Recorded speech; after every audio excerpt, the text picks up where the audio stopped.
Les organes produisent des déchets lors de leur fonctionnement. Dioxyde de carbone, urée, ceux-ci sont transportés dans le sang. L'accumulation des déchets est toxique pour l'organisme. Le sang doit donc être épuré. Le dioxyde de carbone est éliminé au niveau des poumons. Tous les autres déchets sont pris en charge par les reins. Les 5 litres de sang de notre corps passent 36 fois par jour dans les reins.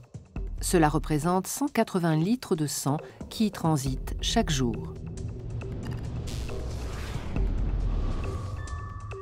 Lorsque le sang entre dans les reins, il est chargé d'impuretés. Celles-ci sont d'abord filtrées avant d'être évacuées dans l'urine. La filtration de ces déchets se déroule au niveau des néphrons. Ce sont de toutes petites unités de filtration présentes à plus d'1 million d'exemplaires dans les reins. Leur fonctionnement aboutit à la formation de l'urine. L'urine contient donc les déchets du sang, mais aussi et surtout de l'eau. Elle représente 95% de son volume. Nous produisons 1,5 litre d'urine chaque jour. Cela explique en partie nos besoins en eau de plus de 2 litres par jour. L'urine quitte les reins par les uretères pour atteindre la vessie où elle est stockée. Lorsque le volume d'urine dans la vessie dépasse 200 ml, sa paroi se dilate, ce qui entraîne l'envie d'uriner.